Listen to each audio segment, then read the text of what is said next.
एक बार एक राजा ने घोषणा किया कि इस राज्य में जितनी भी चीजें हैं, जो सबसे पहले जिस चीज को छू देगा वो उसकी हो जाएगी। राजा ने घोषणा कर दिया। अब सोच लीजिए, यहीं कोई घोषणा हो जाए, अभी इसी गांव में कोई धनपति आदमी घोषणा कर दे कि मेरी जमीन, मेरा घर, मेरी गाड़ी जो पहले छू देगा उसका हो जाएगा, यहाँ एक भी आदमी नहीं मिलेगा। तो वैसे ही राजा ने घोषणा किया कि जो सबसे पहले छू देगा उसी का हो जाएगा। अब भीड़ लग गई, कोई सोना चांदी को छू रहा है, कोई हीरे जवाहरात को छू रहा है, कोई महल को छू रहा है, कोई हाथी घोड़े को छू रहा है। सब लोग लगे हुए हैं कितना अधिक से अधिक छू ले। और एक छोटी सी बच्ची थी, वो धीरे धीरे राजा की तरफ जा रही थी। राजा सोचता है कि बाकी सारे लोग धन की तरफ दौड़ रहे हैं, बाकी सब लोग संपदा की तरफ दौड़ रहे हैं, महल की तरफ दौड़ रहे हैं, ये छोटी सी बच्ची मेरे तरफ क्यों आ रही है। तब तक वो बच्ची राजा के पास पहुंच गई और राजा को ही छू देती है। कहती, मैं आपको ही छू दी हूं, अब आप ही मेरे हो गए, पूरा राज्य हमारा हो गया। क्या छूना सोने चांदी को, क्या छूना महलों को, क्या छूना हाथी घोड़े को, तब तो बहुत समय लग जाएगा।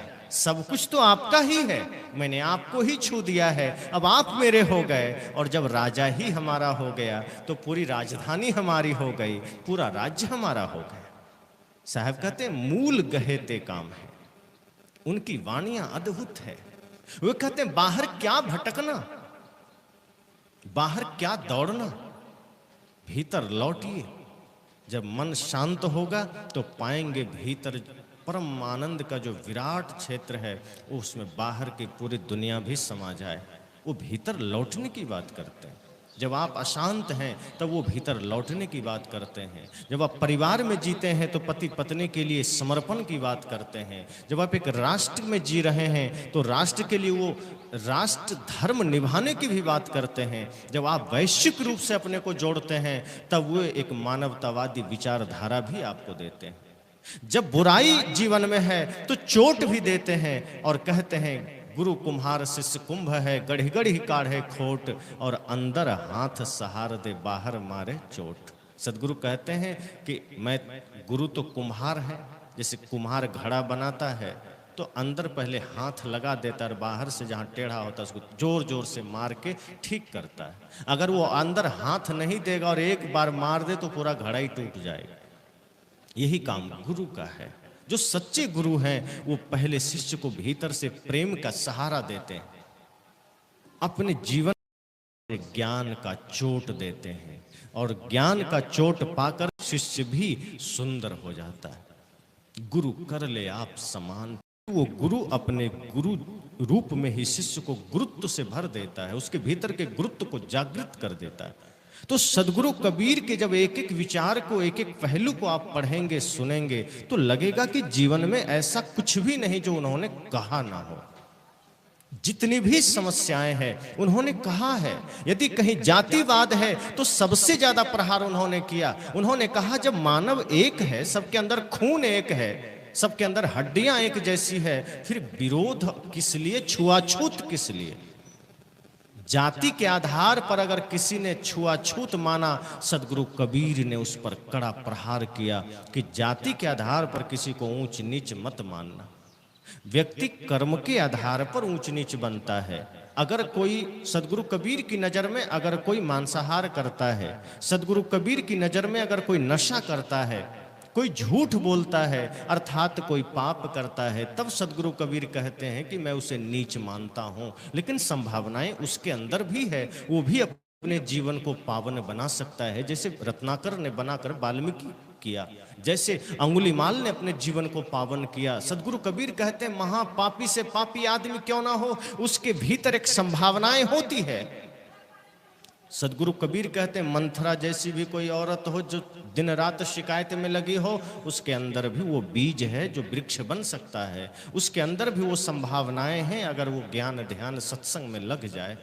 सदगुरु कबीर प्रहार करते हैं जातिवाद पर, सदगुरु कबीर प्रहार करते हैं छुआछूत पर, सदगुरु कबीर प्रहार करते हैं जैसे कि पहले कभी ऐसा समय रहा जहां नारियों को पढ़ने का अधिकार नहीं था, जहां नारियों को मंदिर जाने का अधिकार नहीं था। औरतों को मंदिर जाने का अधिकार नहीं था। सदगुरु कबीर कहते हैं आधे वश से पुरुष आधे वश से जो है, को पुरुषा को नारी। कहते देह भाव से भले भिन्नताएं हैं, चेतना तो सबके अंदर एक है, फिर भिन्नताएं क्यों।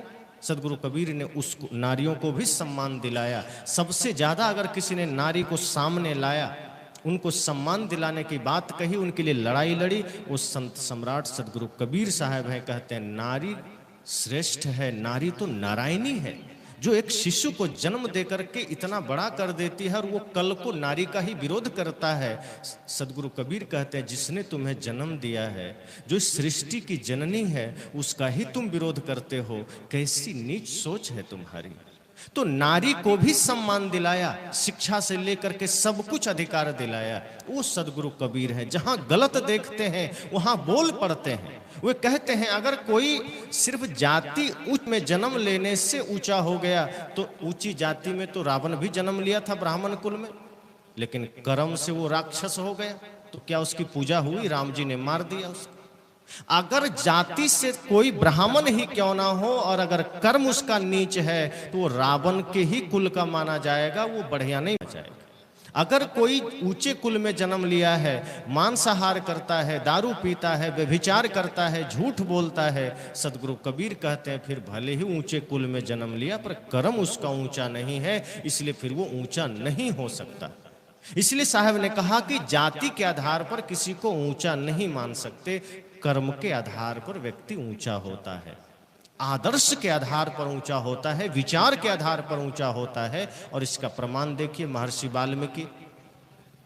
आज वाल्मीकि समाज ST/SC में आता है, लेकिन उस समय महर्षि वाल्मीकि रामायण के रचनाकार हैं, इतने श्रेष्ठ हैं। राम उनके चरण छूते हैं, निषाद राज राम उनसे गले लगते हैं, माता शबरी भीलन जाति की हैं, एकदम पिछड़ा समाज, राम जी उनके जूठे बेर खाते हैं।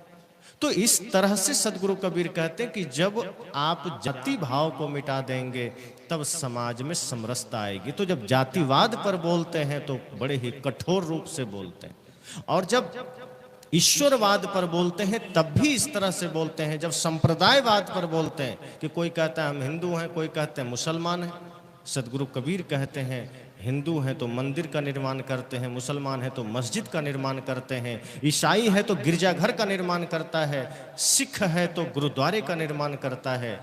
सिख के गुरुद्वारे में मुसलमान नहीं जाता, मस्जिद में सिख नहीं जाता, ईसाई के घर मुस्लिम नहीं जाता, कोई किसी के मंदिर में, कोई किसी के मस्जिद में जाता ही नहीं। सदगुरु कबीर ने कहा कि आज इंसान के इतिहास में, इंसानों के इस इतिहास में आज तक किसी ने एक ऐसा मंदिर नहीं बनाया जहां सब जा सके। हिंदू ने बनाया तो मुस्लिम नहीं जाता, मुस्लिम बनाया तो हिंदू नहीं जाता। साहब ने कहा नहीं, अब मंदिर को थोड़ा बदलना पड़ेगा, अब एक ऐसे मंदिर का निर्माण करना पड़ेगा जिसमें ईंट इंसानियत की हो। अब एक ऐसे मंदिर का निर्माण करना पड़ेगा जिसमें चूना चरित्र का हो। अब एक ऐसे मंदिर का निर्माण करना पड़ेगा जिसमें सीमेंट सत्य का हो। और जिस दिन आपने ऐसा मंदिर बना लिया वहां सब जाएंगे। तो साहब ने कहा मैं मंदिर का विरोधी नहीं हूं, पर ऐसा मंदिर बनाओ कि सब जाए, और ये संप्रदायवाद की जरूरत नहीं है।